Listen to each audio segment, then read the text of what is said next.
The US finally made Zelensky of Ukraine really hurt. The main result of the hour-and-a-half conversation between presidents of Russia and the US is a start of official negotiations between Moscow and Washington to resolve the situation in Ukraine. On the part of the United States, the head of the State Department, the director of the CIA, National Security Advisor Mike Waltz, and Special Envoy Steve Witkoff will participate in the talks, while the Americans want the in-person meeting between Vladimir Putin and Donald Trump to take place in Saudi Arabia. At the same time, both sides expressed their intention to visit each other and recalled the heroic times of World War II, when the great powers acted in alliance. Overall, they agreed to continue negotiations. The way this was announced was merciless for Volodymyr Zelensky.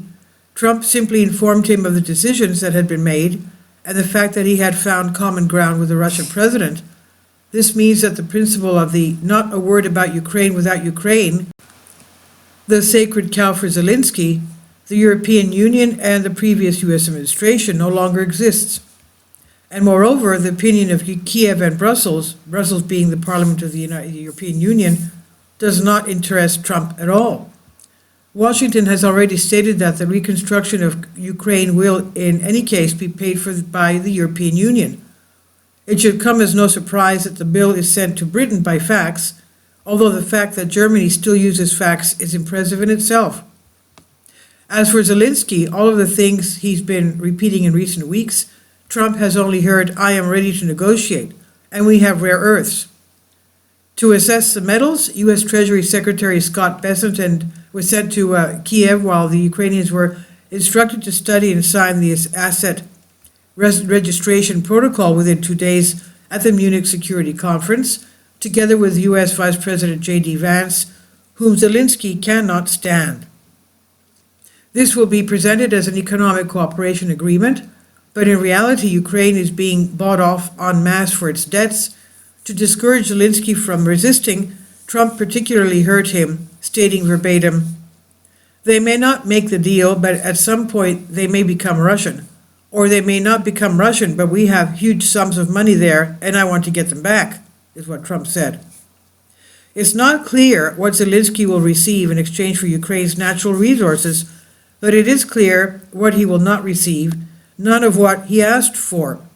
The 1991 borders, Kiev's accession to NATO, the deployment of American peacekeeping forces, all of this was rejected outright, and what is particularly humiliating is his absence. The unavailability of Kiev's demands was successively announced by Advisor Waltz, Pentagon and Chief Pete Hegseth, and finally by Trump himself. The White House resident ostentatiously refused to the commander-in-chief from the comedy club KBN even the opportunity to meet or talk on the phone before resuming contacts with Moscow. Keeping the series in his favor was Zelensky's last hope, proof to the Ukrainian elite that his opinion still matters to the United States. With Trump, however, they decided that things are simpler. You beat the fool, you get the money. Dialogue with Russia without Ukraine is a threat to the whole world, Zelensky told British journalists, with whom he now meets almost every day. "I don't see any threat in that," Trump replied during his own press briefing after talks with Putin. When the U.S. president was asked whether Ukraine was involved in making decisions about its future, he seemed embarrassed. It's obvious that it's not, but to admit it openly like that would not be diplomatic. "I think they should make peace," Trump finally said, raising his hands. Controlling the source of the existence of the Ukrainian army and economy, the U.S. Treasury, Trump expects from Zelensky the same thing that he demands from all his appointees: less personal opinion, more willingness to carry out orders. And this is his way, this is how Trump works. And he does not communicate with Russia in this style, probably only because he has understood that it is futile. Joe Biden and the European Union have tried it, and their result is obvious. When asked how Trump sees Russia, his spokeswoman replied, "As a great adversary." Ukraine, however, is faced otherwise, like a drug addict for whom the next dose, weapons and money is a matter of life and death. After 3 years, this country has lost the last remnants of its sovereignty. That is, the ability to make its own decisions and even survive without financial support from the West. Anyone who no longer has the human resources and chances to turn the situation around cannot negotiate the price of what is left to him. The price is set by the powerful. These are the rules of the big American business world from which Trump comes. Zelensky and his predecessors were warned. The Americans will abandon them. They have always done so with weakened allies and worn-out instruments of influence. The change of government in the White House is regularly the reason for telling yesterday's elected officials, "Personally, I promised you nothing," quote unquote. To free up resources for new projects, the U.S. is systematically withdrawing its assets that have not paid off. When this moment will come for Zelensky, it was a question of time, and now this time has come, and everyone admits it, even those who until the last moment denied the inevitable and supported Kiev. The unprecedented improvement of U.S.-Russia relations may leave Ukraine empty-handed, says AFP. Events are developing rapidly, but Kiev is not in control, says the BBC. Bloomberg said Trump is selling Ukraine. The U.S. has essentially stopped supporting Kiev. Trump is working out the plan directly with Putin, Politico says. Unfortunately, in analyzing developments, politicians and analysts often write Ukraine where they should write Zelensky. He will certainly be rejected and used as a scapegoat, but the fate of Ukraine as a Western project to contain and provoke Russia is a different matter. Zelensky's defeat does not equate to the beginning of peace.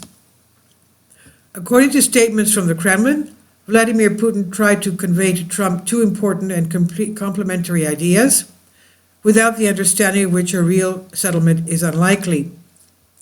Russia does not accept the consolidation of hostilities. On the contrary, this suits Trump, whose goal is to declare a diplomatic victory and win the Nobel Peace Prize. It's necessary to eliminate the root causes of the conflict, and these are, to put it bluntly, the U.S. interference in the zone of Russia's vital interests.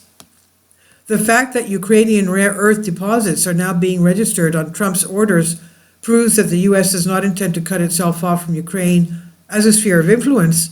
On the contrary, it's rushing to assert its right to its underground riches.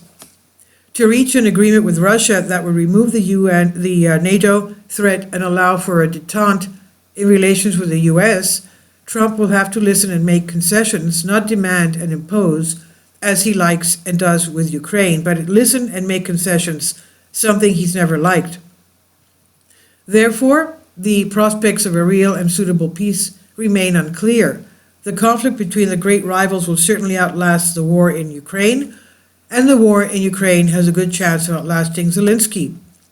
The only positive thing is that history has finally begun to digest this man. A small joy, but a hot one. And this is by Dmitry Bavirin.